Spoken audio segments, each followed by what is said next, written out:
Welcome to Beyond the Paranormal, your gateway to the strange and unexplained.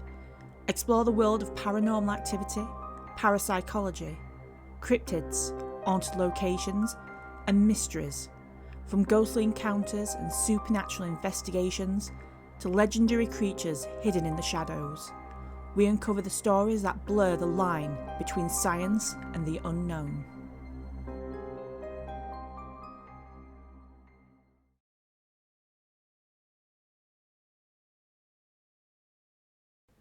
The Mill of the Black Monks. The Mill of the Black Monks stands as one of the most historically layered structures in northern England, embodying nearly a millennium of economic, religious and social transformation. Situated near the ruins of Monk Bretton Priory, the site provides a rare continuity of use from early medieval monastic industry through to post-medieval reconstruction to its present incarnation as an hospitality venue. Archaeological and historical evidence suggests that the site of the Mill of the Black Monks may have hosted milling activity as early as the 8th century, indicating a long-standing relationship between the landscape and the agrarian production.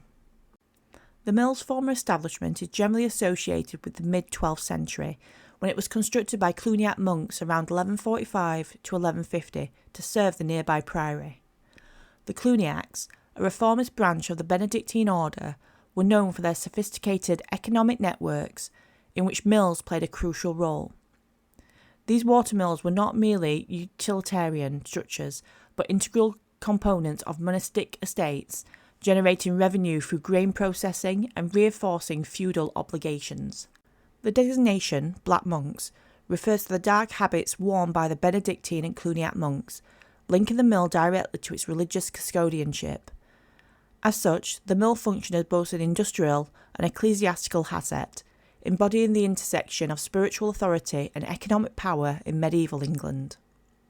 During the medieval period, the mill operated as part of a broader manorial and monastic economy. Mills were often possessed by religious institutions, compelling local tenants to grind their grain at designated sites in exchange for fees. The Mill of the Black Monks would therefore have been essential to agricultural life of the surrounding community. Its proximity to Monk Bretton Priory suggests that it formed part of a coordinated estate system, supplying flour and potentially generating surplus income. The continuity of milling at the site underscores its strategic placement along a reliable water source, a critical factor in pre-industrial production systems. The dissolution of the monasteries marked a decisive rupture in the mill's history. With the suppression of monastic institutions under Henry VIII, properties such as Monk Bretton Priory were dismantled or repurposed and their associated assets redistributed. Archaeological studies indicate that the current structure of the mill largely dates to the 17th century, when it was rebuilt using stone salvaged from monastic buildings and later constructions such as Monk Bretton House.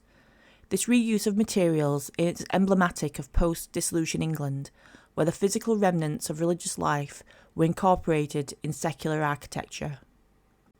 During this period, ownership likely passed through various private hands, including non-conformist groups such as Quakers, reflecting the shifting religious and social landscape of early modern England. The mill's continued operation demonstrates the resilience of its economic function even as its institutional affiliations changed. One of the most compelling sources of historical insight into the mill's later use comes from surviving graffiti carved into its stonework. A detailed archaeological survey recorded inscriptions dating from 1709 to 1897, including names, initials, and symbolic markings. These inscriptions provide a rare glimpse into the lives of those who worked or interacted with the mill. The earliest recorded name, Ralph Taylor, 1709, likely belonged to a miller, indicating occupational continuity. Later carvings suggest ongoing use in the Victorian period. Additionally, the presence of apotropaic symbols, which are protective marks intended to ward off evil, reveal aspects of popular belief and superstition embedded within everyday working environments. Such markings blur the boundary between functional industrial space and spiritual or cultural expression. The advent of industrialisation in the 19th century gradually diminished the economic viability of traditional watermills. Steam power and later mechanised milling operations rendered smaller, rural mills increasingly obsolete. While specific records of the mill's operational cessation are limited, its transformation into a public house and later restaurant reflects broader patterns of adaptive reuse in post-industrial Britain. By the late 20th century, the building had fallen into disrepair, illustrating the vulnerability of historical industrial structures in changing economic contexts.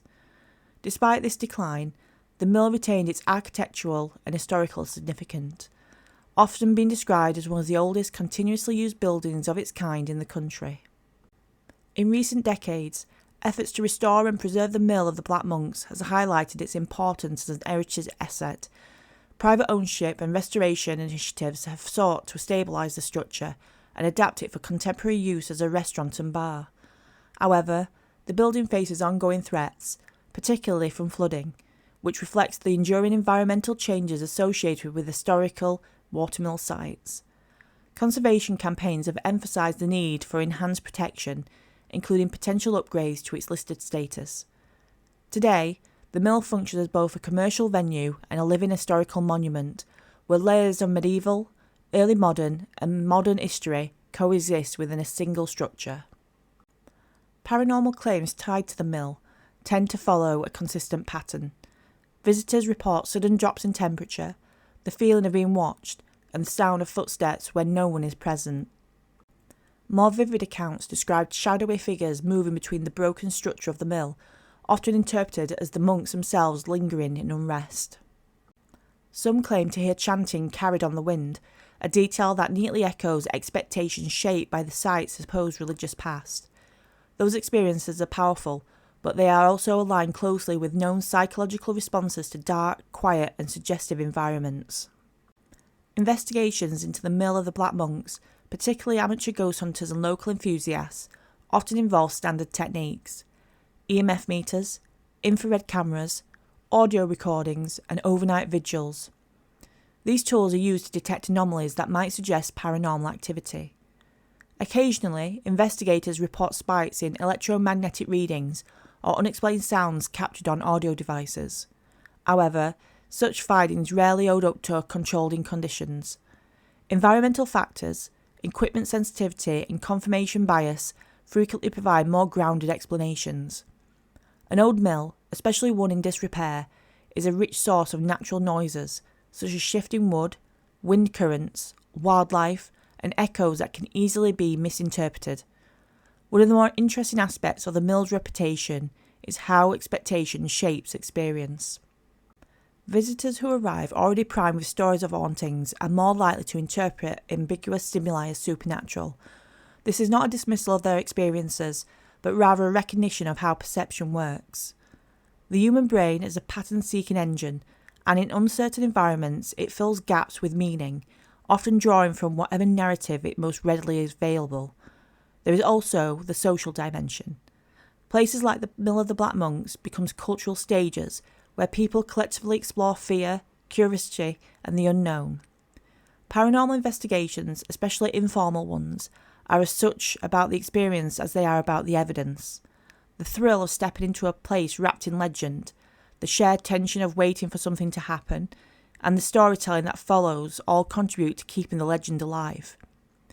In the absence of verifiable historical records tying the mill to specific supernatural events, the story remains suspended between possibility and imagination. This ambiguity is precisely what gives it endurance. A fully explained mystery tends to fade, but one that resists closure continues to invite retelling, reinterpretation, and investigation. The Mill of the Black Monks, then, is less a proven haunted site and more a living narrative. It reflects how humans engage with the unknown, using fragments of history and atmosphere to build something that feels real, even when evidence is elusive. Whether one sees it as genuinely a haunted location or a compelling example of folklore in motion, its power lies in its ability to make people pause, listen, and wonder what might be lingering just beyond the edge of uncertainty. You've been watching Beyond the Paranormal.